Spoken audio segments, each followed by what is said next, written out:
Thank you, Sam.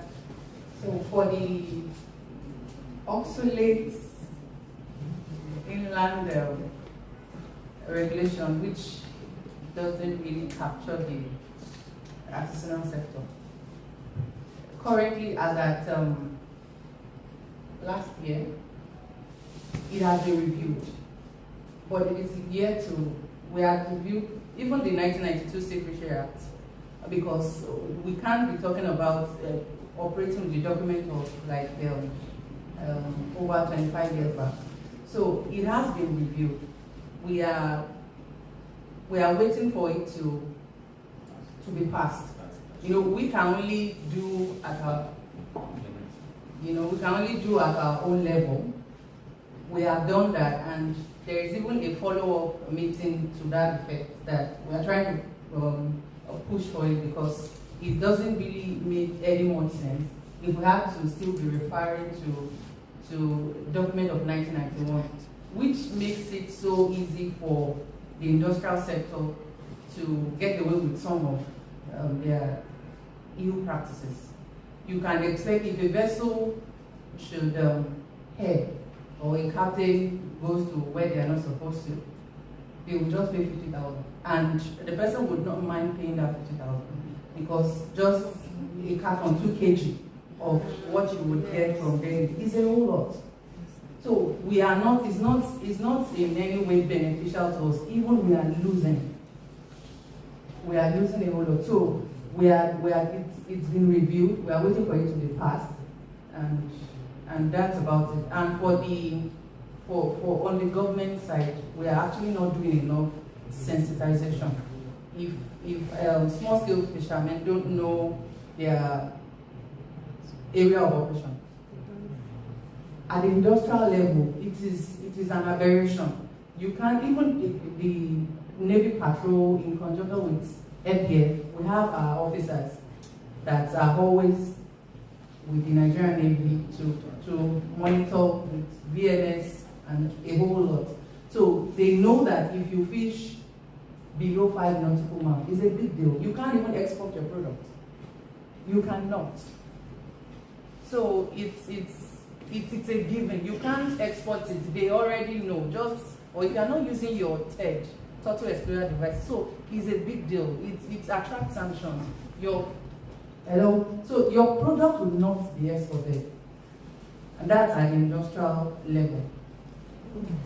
So, but I admit, on government part, there's no much awareness to the artisanal sector to know their area of operation as much like the industrial sector. Yeah. Thank you. Thank you.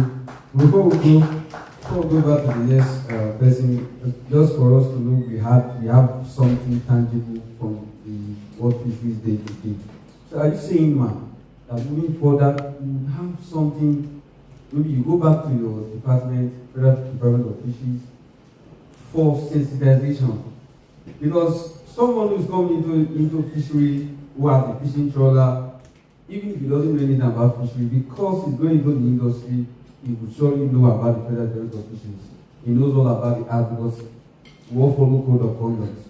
But the small scale fisher might not know. Somebody just doing fishery in the area will not know. And government, we don't have government working with them part-time, just like the way you work with those guys in the industry, with fishing trawlers and the other apparatus. But for small scale fishers, they don't have this sensitization. So what do you think, moving further, how do you promote sensitization? So they know what they need to do part-time. They know what they need. They know what government has made available for them. You might say, okay, there are incentives, there are grants for small scale fishers. Most of them don't know. So how do they know? How do you promote sensitization now? Thank you. Thank you for that question. So at the state level, they handle for us, we are actually, ideally, we are also meant to be registering all these small boats. We don't have idea of the number of smaller boats that we have, as unlike their counterpart industrial, that we know that currently we have 174 fishing trawlers, And so at the state level, and that's what Mr. Ido, and you know, in each state we have like a representative. State Department of Fisheries, that we have representatives. So it's easier for them to route through the state departments. At our level, when we have, there's what we do through Mr. Ido, GMS or something like that. That before that we moved to Lekki, Badagry. We have these flags that will tell them, okay, it's suitable to fish today, it's okay not to, maybe tomorrow, and you know, we try, but we are not doing enough. We are not doing as much as we need to do. So part of the take home to the department is we need to up our game. It's not enough for us to just to talk about it and it ends here. That there's, you know, we'll say all the ideas, what we need to do, this is the problem, this is the solution, and we are not implementing or doing what we have said we wanted to do. So, but it's how would I do? The onus is rested more at the states level for now. It's rested more with them. Thank you. And thank you very much. Round of applause for her. Thank you. Okay, we go to Mr. Olatoye Fajimi, representing Laska Farm, the Vice President of Laska Farm. We have one question for you before we go over to question and answer from the audience.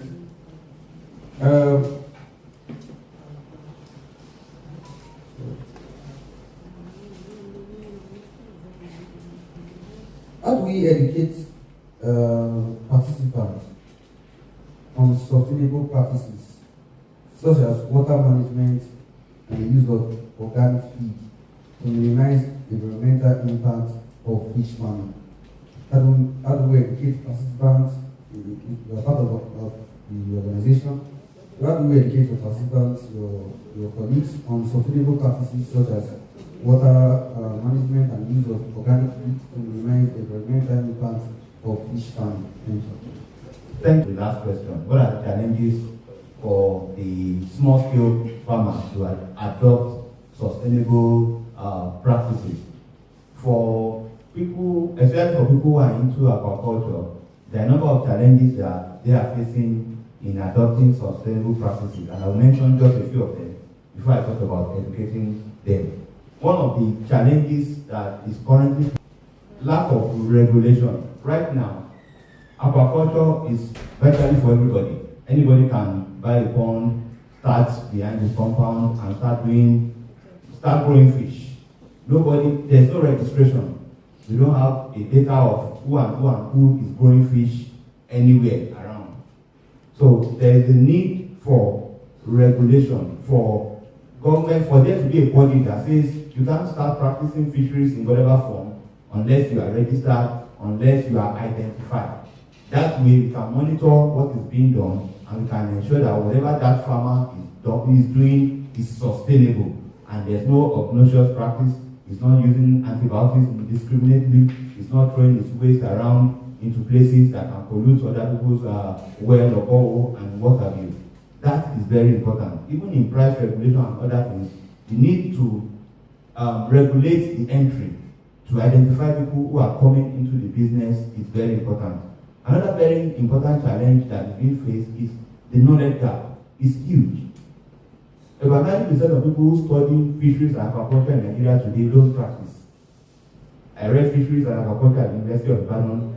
There were about 40 people in my class. Today, we have less than 5 of us who are involved in fish farming in any form. And if you check other institutions, ask about their students and alumni, you discover that the story is virtually the same. The level of people who study agriculture in Nigeria who are practicing is very low. Therefore, if you look at people who are actually in agriculture, and especially aquaculture, you discover that there are people from other professions who come in by passion, by the reason of their seeking employment and what have you. there is no formal way of impacting knowledge into them. They only do what we call copy and paste. And through this, a lot of wrong information or practices have been passed down the line. So we also need to watch that. How do we encourage more students of agriculture and especially aquaculture to practice so that they can make use of the knowledge that they have gained in 2, 4, or 5 years from the school on the field? Then how do we address the people who are actually practicing now to ensure that the knowledge gap is bridged consistently so that there can be sustainable practices on the field? Another issue, another problem that farmers are facing that is preventing them from adopting sustainable practices is the fact that they are consistently looking at reducing their cost of operation. Often than not, farmers are not able to sell at a profitable price, a price that takes care of their cost of production that will allow them to make profit. So if you introduce any new method of production or method of raising their fish to them, one of the first things they will look at is this going to increase my cost? If my cost increases in this form, how will I be able to translate it to the buyer? Or will it not reduce my very low, my profit which is already low? You understand? So we need to address that. Sales price of fish and what have you. Now, what are we doing to educate farmers? What we do consistently is that at our zonal meetings, we have what we call the technical sessions, where we bring in professionals from time to time to educate farmers on sustainable practices, to educate farmers on organic farming, to let them know how to use antibiotics. Right now, there's the issue where antibiotics are now being passed from fish to human beings who are consuming them because of indiscriminate uses. Farmers are not practicing what we call the withdrawal period. If I want to be educating them, giving them information about latest technology and sustainable practices.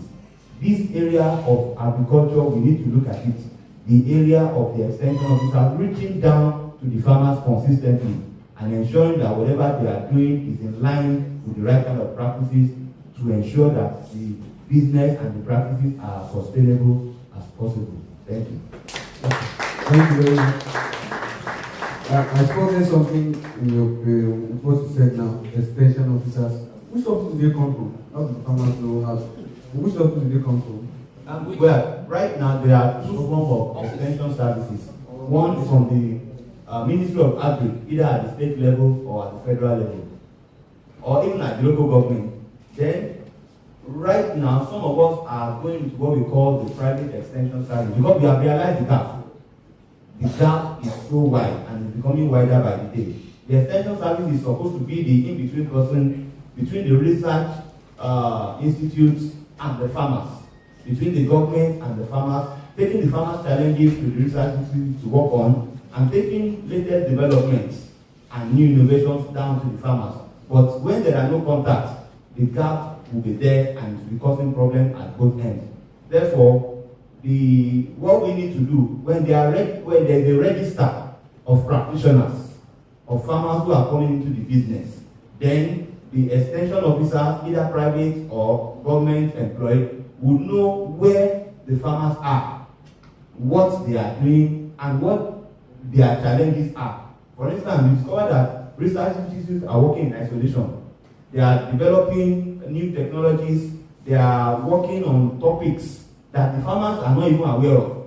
So the farmers are grappling with one problem or the other, not knowing that the solution is already taking place at the other end. There are some of the challenges the farmer has, which the extension officer is supposed to inform the research institute. Nobody is taking it down. So when you mentioned it recently, I spoke about archers, breeders of catfish, losing their fish at between 14 and 21 days. Officers, and they said, oh, we were never aware of that. And this is something that has been happening in the last 5 to 10 years. In fact, I had to close down my archery because breeders, we were consistently losing money. You raise your fish after 14 days, they just die off. You understand? So, but if there was a consistent contact with an extension officer, such a challenge would be back to the solution for a farm trial to see whether the solution they have developed is actually working or solving the problem or not. Thank you. Thank you very much for that observation. Please, apology to all. If you have been part of Fish Party since 2010, you should know that we don't joke with your entertainment. So while we are talking, be rest assured that you enjoy yourself. It might not be the way we used to. That was why I mentioned if you have been with us from 2010. So if you have not seen it the way it ought to be, please just pray for us.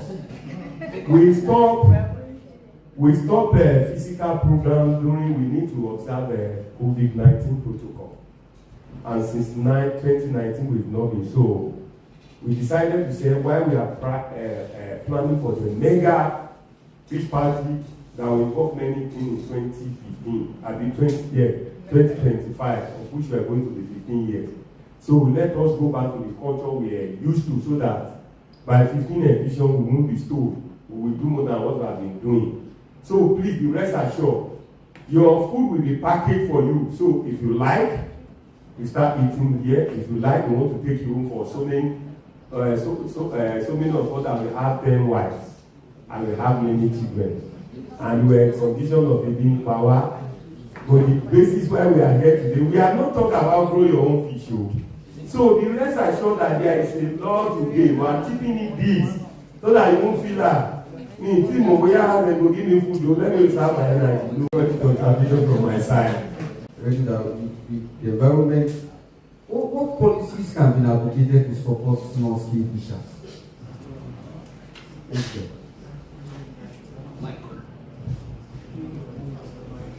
Okay.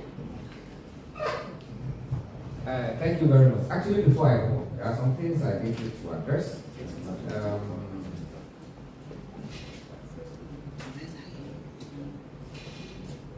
Okay, I think maybe during the question inland MDF, they are the implementing agency. They can only implement what has been passed. So as of this moment, force a framework that will recognize the rights between here and Mayebu. Most of the fishing communities there are gone because they were taken over by private investors. Yes. Even now, around that Kote now, many places are going, and we are seeing it going. So first we need to recognize that, right? So policies need to be in place in order to protect this. Same way we do. Let's say, for example, why are Nigerians not adopting that? We still have the same boat. It is only the Ghanaians that are still in that industry, and they are still the ones that are making most of the money. I know Nigerians, some Nigerians are investing in them, but the economy is so bad. The inputs, the systems, and even the environment are not so conducive. There is need for government support in that regard. Then there is need for capacity building and education, that has been mentioned in terms of practices. We need financial literacies and business management system. We also need to teach them about climate adaptation strategies. We need to introduce community-based fishery management general definition. Because when we are not talking about small-scale farmers, small-scale fisher folks, introduce maybe area close, we close some areas or we close on certain days. There is a question I was supposed to ask in terms of COVID-19. COVID-19, when it came, it has economic impact. It has impact on human, but it also have a very good healthy impact on our environment because we are able to go to sea. And most of the fish species, many of them started recovering within the period because COVID-19, we have COVID-19, problem 2020, and recovery 2022. That is the way. But within the period, we were not going to sea as well. I remembered one of the days I officially went to one of the beaches. If you go to the beach, there is one crab. They call them ghost crab. If you go to most of the common beaches, you will not see them now. But do some kind of early warning system. I know within June to August, the weather is not always good. many fishermen they are unable to go to sea because the sea is always rough, the weather is not so good. Now, it is not every day that the weather is bad. If there is a good weather system and early warning system that we know this evening the weather will be bad, then they will not go to sea. But if there is a warning system that says within the next 3 days the weather will be good, then a fisherman can easily go and do some fishing. In terms of collaborative research and indigenous knowledge, research has always been going on where it is from formal education, but there is one area that is being recognized. If I go to, I've been to several fishing villages all across Nigeria. When you go to a village, when you meet the fishermen, and particularly the elders, there's always something to learn from them. And that is what is called indigenous knowledge. And some of this knowledge will bring them back, and will now try to test them and maybe modernize it. And we still end up paying it back to the community. So there should be some policies where there will be more emphasis on indigenous knowledge to be transformed into formal knowledge, which will now be put back into the community.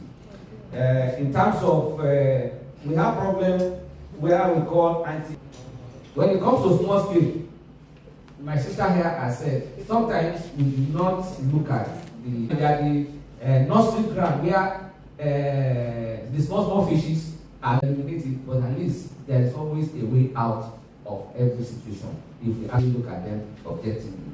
And in terms, there should be some level of social welfare program for some. I know during COVID and some other sectors of the economy, there are what is called palliatives that are given to some of these other. Students as well, like you, and we students have issues at times.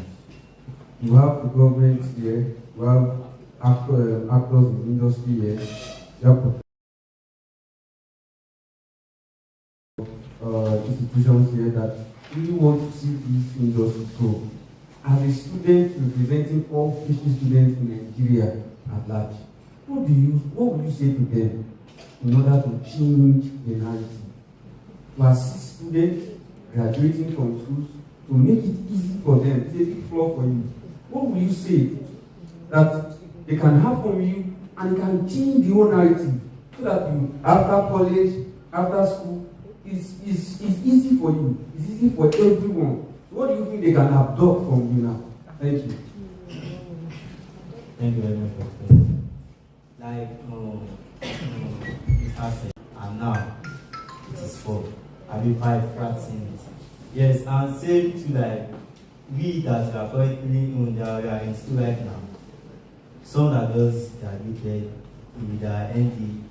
Some of them are rather have changed course under this thing, under progression. While some are planning on to, and what I think is happening is that maybe there is some of them think that this fishery is just something simple like, and even though I don't come to school, I'll do it by myself. There was a day when I was in my ND, we were doing seminar, and they brought one lady to come and talk to us. She was like, I do not study fisheries, I'm from biochemistry, and now I'm making social amount in fisheries. Then they are like, okay, when you that are not in fisheries department, you come from another department and you started doing fisheries, without even having any idea. Like maybe that is what take the mind of people have that. Even though I do not study, I can participate. And what for them, for we that are studying this course, what I would think the government will do is just find a way, like training. Training is very, very important. Yes, you can say, okay, if you do not study, there will be a particular thing that will have happened to your fish that as a fishing student, no need of consulting anybody, you do it by yourself. But there's people from another profession, if they have a little problem, no matter how, they will not be able to solve it by themselves unless they have a friend until they look for a person that study or has been in that profession for a long time. And what I said, training is very, very important, and resources now is very, very important too. And if we want to look at if government can help the students, because one like this now, feed went down to start this thing and it was like, oh, I will need a million. It was like, okay, I have compound, I have this thing. Even for the capital alone is what scared most of us. And I was like, if you start on YouTube, that capital will be less, but it's talking about feed and stuff like that, which I personally know that yes, is very, very important. But I would have just asked for my fellow, on behalf of my fellow students, there should be an empowerment that's government to help us in and training and any resources that they can think that they think it will be better for each fishery students to move further in this business or in this profession. They should help us. Thank you very much. Thank you. A round of applause for him.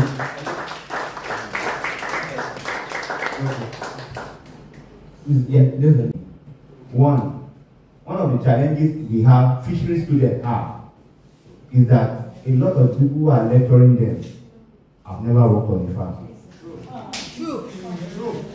Yeah, commercial practice should not be a lecturer, because you are saying, I'm telling you, you are teaching what to do. A lecturer in my class brought the notes that his own lecturer be on the field, he has seen it daily. Second, the internship or the COS of their students. A lot of schools just tell students, go and look for your IT in a bank.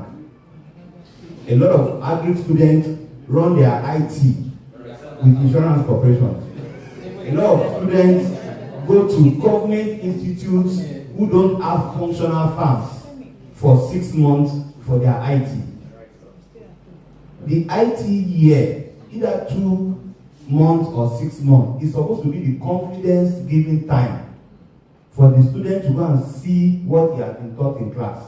In fact, what I've been recommending to schools is that don't wait till 400 level. Let your students start going to the field from 100 level. It will make the impact to be more profound of what you are teaching.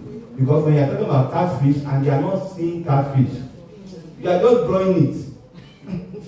It's not the same thing. You want to show somebody a male and female catfish and you are drawing it on the board. It's not the same thing. So the IT year, the school should be deliberate about the kind of exposures they want to give to their students. I've seen a number of schools who will say, we want to send our students to this organization because they produce good too at the camp. It can man the hospital at the local government in Sokoto State. If you employ a fisheries graduate in the life or the business in what they are practicing. So we need to retrace the time. We need to look back. Let's look back at the students we have produced and go back to the drawing board. Let's collaborate with professionals on the field to see where is the gap and how can we bridge it so that we can have a system that is more sustainable and ensure that the food security that we are talking about is deliberate to ensure we have good source. I'm sorry, let's have a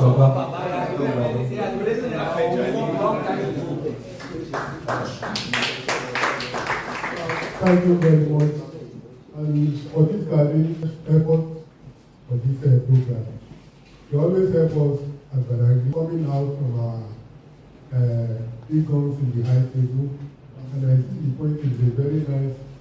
But what the government is going to do for us, not in which challenge. You bring anything to any. So we have been for as our guy said that we are using for assistance. We have to use it. So automatically, we are still making it, we are sending our students to the school, we are graduates. So automatically from that area, we are working to our own these goals. And if you now, when you see, you cannot go there now and tell them that the government is looking for, if they want to answer you because before they work for themselves to buy their input, they will be losing daily bread. Really, we have problems, but no, we have challenges here and there. But when you are when you go for fishing in the night, coming back in the morning, you will get your the fishmongers will be at seaside. They will buy it. You will see your money to do whatever you are going to do. As you are saying that during the COVID-19, we have so many nets abandoned in the sea. When they banned us. So getting to our area, there is a Navy boat on the sea, so they don't want us to go there. All the input destroyed by them. So about 5 nautical miles, some trawlers are coming to the throw stone. I'm very sorry that it doesn't give me the full information. If not so, I will come here with the picture of those damages listed. And when they report to me, all right, how many lengths do you go? What is the number of the vessel? If fish from our country is here, they won't tell it to their saying about the cooperative. I'm so very sorry, the cooperatives are not helping anybody. So when you think that, and former treasurer of Lagos State Fishermen Association, so automatically they are fighting for the automatically I beg you big guns in the high table, the way you can assist for the small scale farmers to achieve whether they can achieve from government, because we don't believe. I'm getting up. Thank you very much. God bless. Sorry, let me answer your question. We must believe in government agency.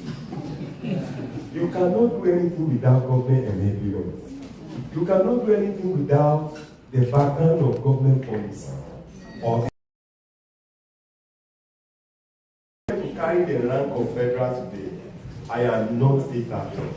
But notwithstanding, because I still believe no matter what, we cannot do anything without government. We will plead, we will have our way. Somebody is here. They fought me, they still fighting me. But I will prove him wrong. Over what? They needed something and we are working on it. And I remember I told the person, I said, if you know Baba Shade, go and ask him. Baba Shade will narrate who am I. I am not the way you see me. I say anything that has to do with fisher folks, I am joining every aspect of fishery now, either small scale, medium, whatsoever. We don't joke with that in our office.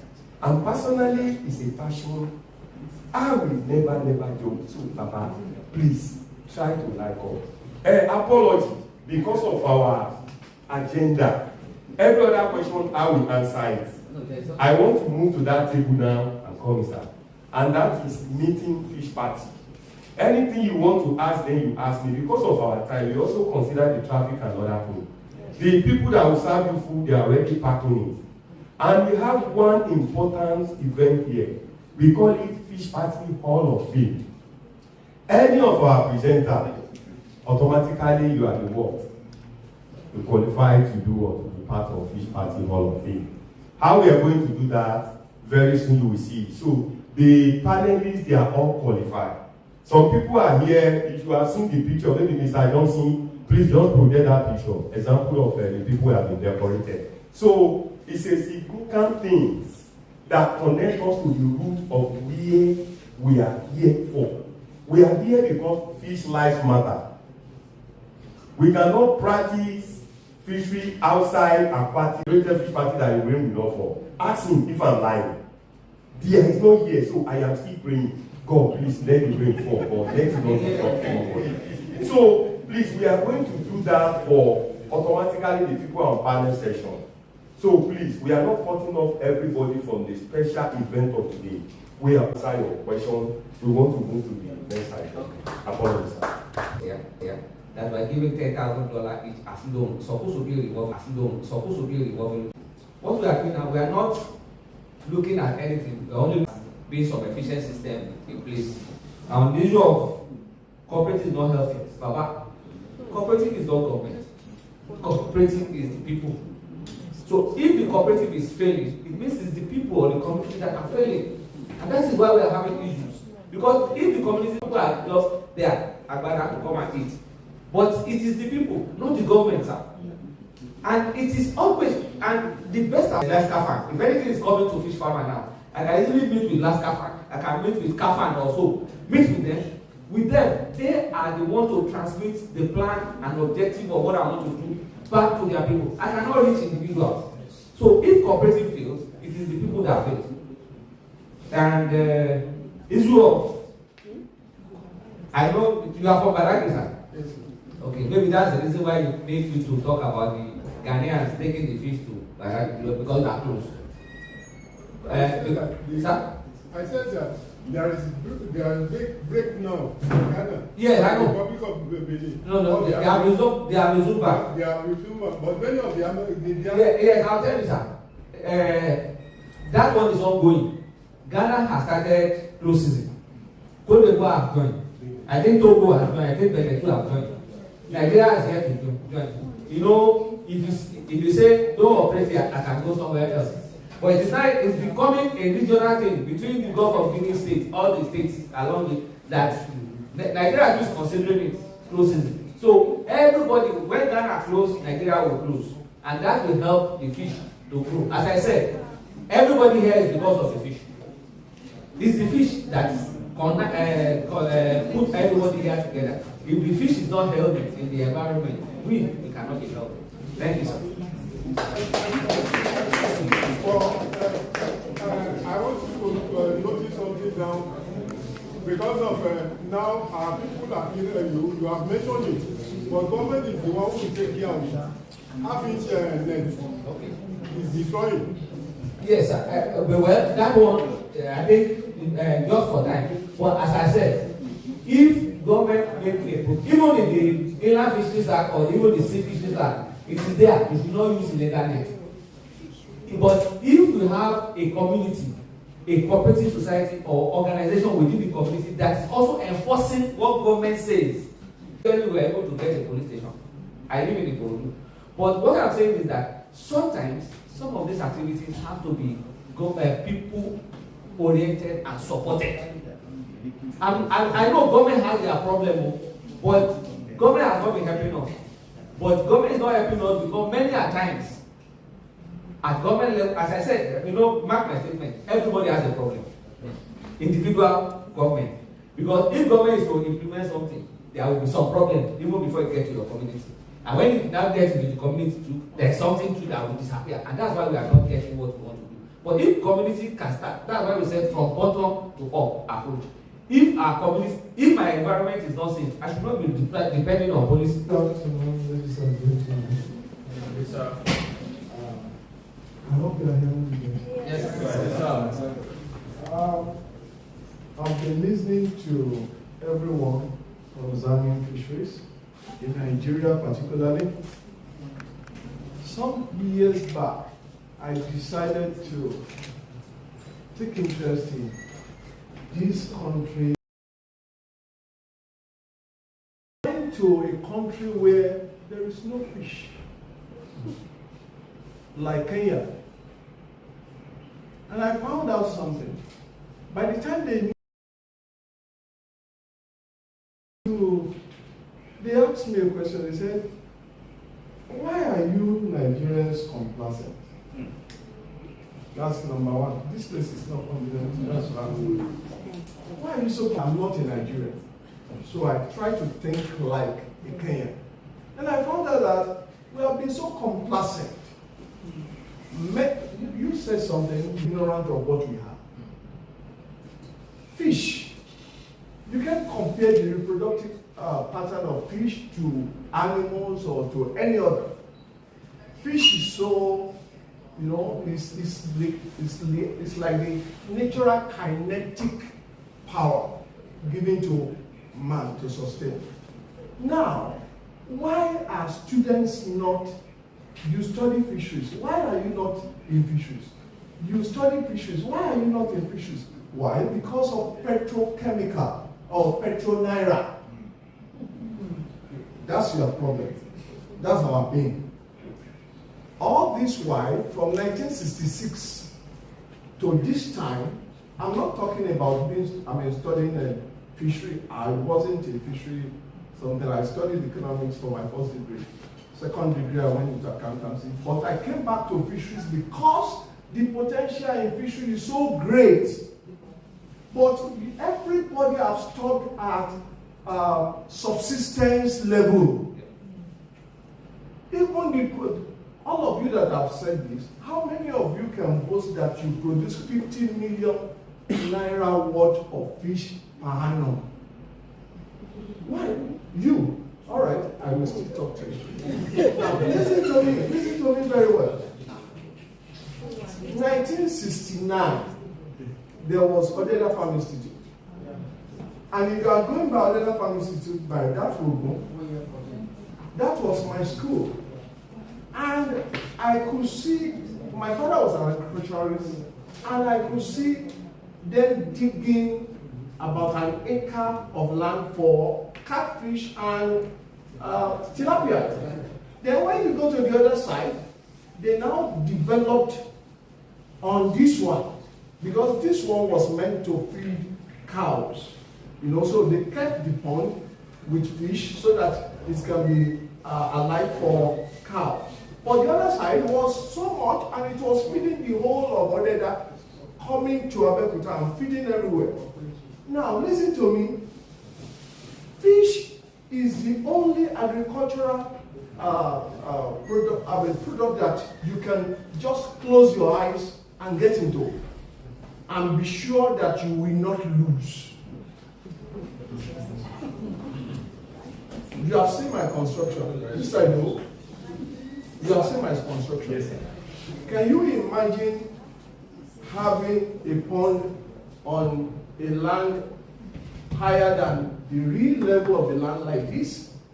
And still, they were still bringing fish. Yes. Now, why are we in fisheries? As soon as you get some money in fish, you go out. Why? I've stayed for 22 years. Oh. I train a child through fish. I'm training my children through fish. now, you are the only one talking now. I want to tell you something. If you want to know the potential in fish, go to poultry. Go and breed chicken. You will run back. So then why are you not extending what you are doing? Why don't you expect the government to help you? They are not interested in it. Why? Because they don't see themselves, they don't see their future in it. We are so complacent that the sea is there, the rivers are there, we are not doing anything. And so you children, please, don't fall into the mistake of the elderly ones. Nobody can stay without water. Nobody can stay without fish. Now let's talk about the marketing. Why do you have to carry your fish into the market for another person to sell for you? Every agricultural product must be sold by the farmer. If you don't sell it, then you have lost. And the most perishable thing, the most perishable thing is fish. And the most thing that you can preserve mostly is fish. Don't expect something to fall on your table. Find out. Study about it. Find out about it. And you will get it. God bless you.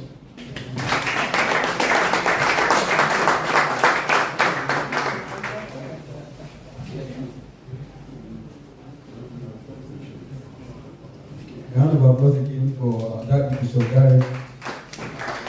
Thank you very much for the insight. We're out of time, but just one. Thank you. I just want to say that we need an enabling environment as fish farmers, even on the coastal line.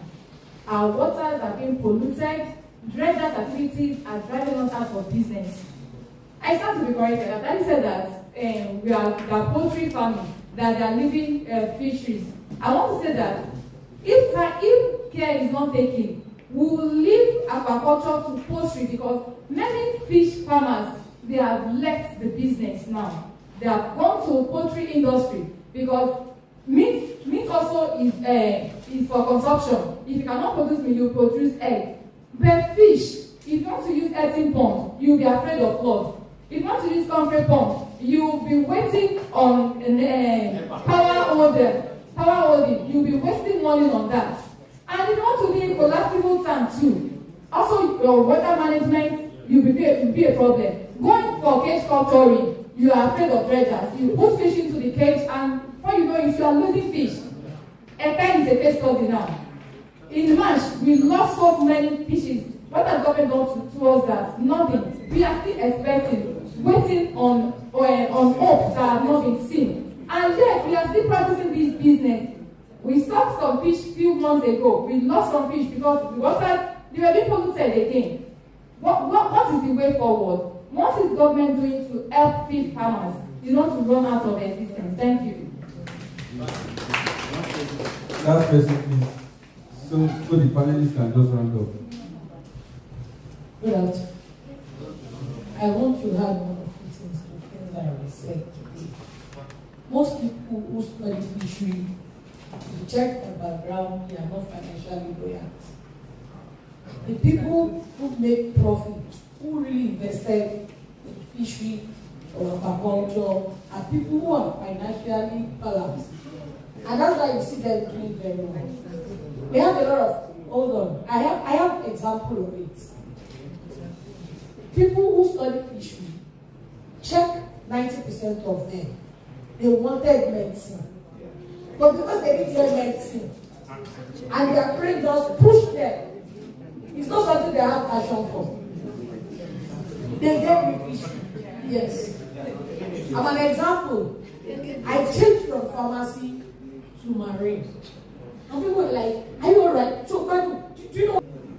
And I told them that there was a say I saw somewhere, exploring the sea for mankind. I said, if I don't join plea, who will exploit the sea for my generation? I said, everybody will not work in the hospital. No, these days I'm even happy. We have a lot of people who study medicine, and they are doing well in aquaculture. They invested in aquaculture. They said there's money there because everybody is interested in money, not passion again. Please, parents, don't force your children into aquaculture. Let them choose it. If they have passion for it, they will do well, irrespective of whether their background is financially buoyant or not. Because don't be surprised, you will see they will come out with first-class distinction, but they will go to another industry and they will do well there because they don't have passion for it. So don't force them. Then another thing, sir, if we keep waiting for government in everything, things will not move. Go to other countries, go to advanced countries. We have an NGOs that will come up to support or assist farmers when there is disaster. But here, nothing. Nothing. Serious, we have a lot of NGOs in advanced country. You will see they'll say quick response to disaster this, quick response to this. But here, I've not seen one. Even if you see one, they have just come to have something to write as a report. And they will go, I'm sorry if I've entered some of my organic, but the truth must be told. Then between you and I, what can we do for ourselves? We should stop waiting for what the government will do for us. I visited one of the farm settlements in there, and I asked them a question. Why are you not doing this? They said there's a fish, see, Java and Big Bobo, that there's a oil when you are processing it. that it comes, there's an oil coming out of it, and the oil is very edible, this and that. And I said, why are you not doing this? You can do it this way, you can do it this way. They said they are waiting for government. I said, so government will come and do everything. You want government to even fund you, buy boat for you. You want to see the issue of dredgers. These decisions are made by me and you. And we should pray that God should change our hearts. That we should stop having this decision of only me, only me. You don't care about others. Then another thing I want to say is that the sea or the water is wide enough for everyone to excel if you want to.